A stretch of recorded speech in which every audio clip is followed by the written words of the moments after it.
Good evening, or good afternoon, ladies and gents of YouTube. This is Mike Cray, and I'm coming at you with a video. I decided I want to do a top 10 video, and today's video, I want to do a top 10 favorite video for me. And I'm doing favorite fusion monsters in Yu-Gi-Oh! Now this could be, power, nostalgic. Honestly, all of these are just nostalgic for me.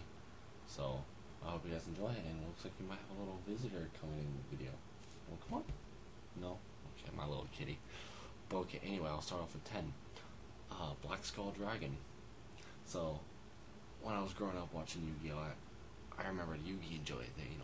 I always thought Dark Magician, Red Eyes, and, Blue Eyes were the best cards in the game. Well, then you got Exodia, being a little 8-year-old watching Yu-Gi-Oh! And, what? Sorry.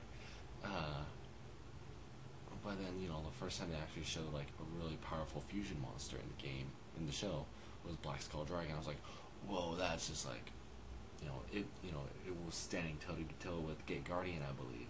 And it was just, like, amazing. And, yeah, there's not much, as a wow factor to me. Number 9, Thousand Eyes Restrict. It's not only a really good card in the game, and I think it's the only banned fusion monster in the TCG, unless they ban Construct, which I'm not going to get into the ban list thing right now. But so Thousand Eyes Restrict is basically one of the defining cards of the GOAT format, I believe.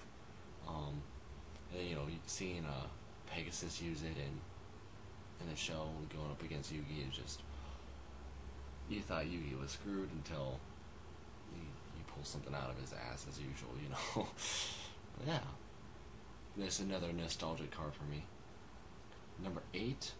So eventually before I got into playing at locals, and I used to usually play with my brother at home, and we were like, we always try to get them. We always thought, we never really bothered with effects of monsters. We were like, okay, if the monster destroys, has a high attack power, or can increase its attack power, or does like burn damage, or does piercing, we thought those were amazing effects.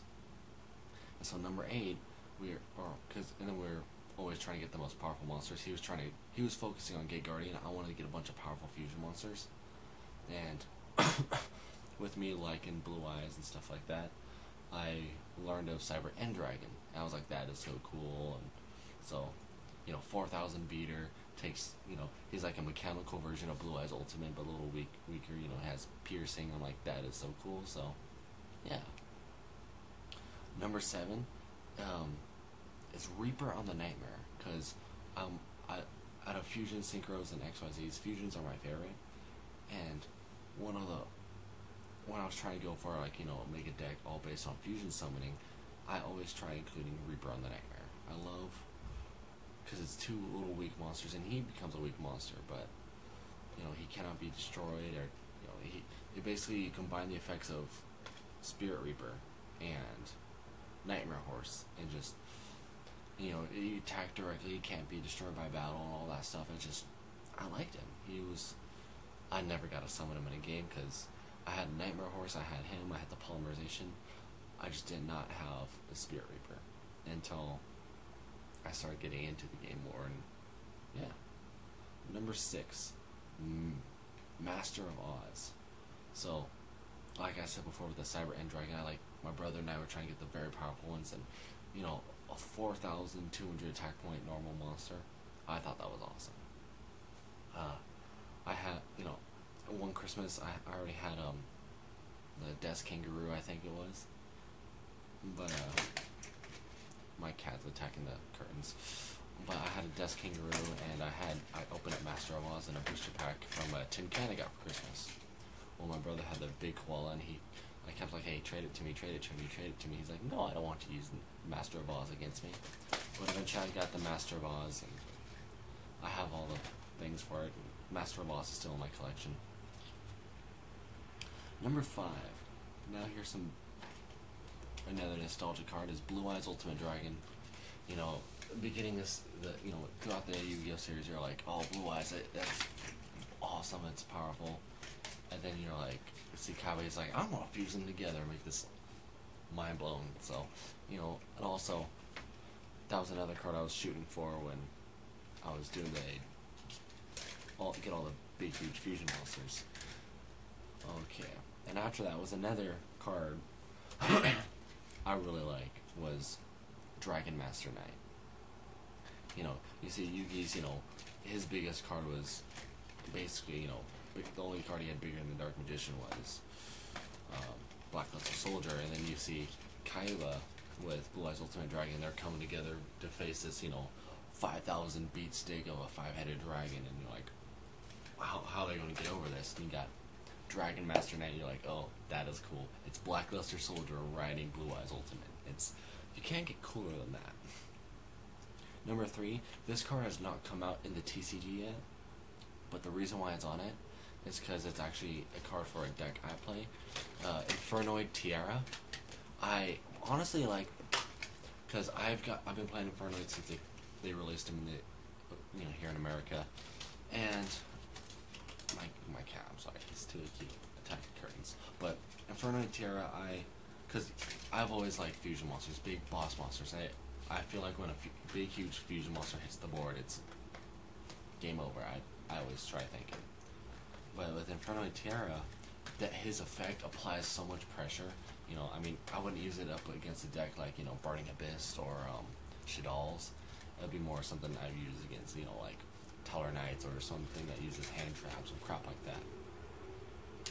But honestly, and because I know a lot of people probably won't use him when he comes because of Burning Abyss and Shadal's, they get their effects off when he, send 3 extra deck monsters to the graveyard, send the top 3 cards of your deck to the graveyard, and all that stuff. So, but he is, send your entire hand to the graveyard. So that gets their effects off. But honestly, I just like him for he's nostalgic and he's a card I probably will use. I'm using Infernoids as competitive, but once he probably comes out, I'll probably just do a little bit of both. I just want to have fun with it. Number 2, 5-headed dragon. So this is the nostalgic factor, and then I remember when I was playing, I was trying to make my dragon. I was trying to switch over from fusion, just the big powerful monsters to fusions, or to dragons, and this is when I was using Fell Grand Dragon. And you can look at my first deck profile I've ever posted on this channel, which is the first video. I probably have 5-headed dragon in that deck. Gizzy, stop playing with those. You're being noisy. But 5-headed dragon, because it's easy to bring out in dragons, I think. Yeah, I wouldn't really do it unless it's future fusion now, but you got Dragon's Mirror, which dragons just throw along the graveyard and just like, oh, okay, got a 5-headed dragon out. I've actually brought it out in tournaments before, and I was actually playing against a guy using raccoons. My first time out going to the locals when I had my dragon deck, and he had his little raccoon XYZ dude, and I'm like, 5-headed dragon? He's like, I have nothing for that, Yeah. And that's my number 2. Number 1, Darkfire Dragon. So I know it's a level 4, 1500 attack, I think 1200 defense, not sure if it's that or 1000, but it takes Petite Dragon and Firegrass. Reason why this is on the list is I remember I always thought in the anime, fusions were cool. When I opened up my first booster pack ever when I was 7, 8 years old, looking through, my first 2 booster packs, in the second one I got a foil, I got super rare, and then I got a fusion one in the first booster pack, a fusion, a rare fusion monster, and that was Darkfire Dragon. And I thought he was so cool. I always tried getting a Firegrass so I could make him, and it took me forever because I had my neighbor, my dad, and my brother all played, and no one really had a Firegrass. But and it's funny, the foil I was talking about I got in the second booster pack was polymerization. And I still have that polymerization. It's the only polymerization I've ever owned. But yeah, but those are my top 10 favorite favorite Fusion Yu-Gi-Oh cards. So I hope you guys enjoyed the video. Like it. I want to know your top 5 favorite or top 10 favorite Fusion monsters. Leave it down in the comment section if you'd like to discuss them, or just share them with me. And until then, have a great day. Bye.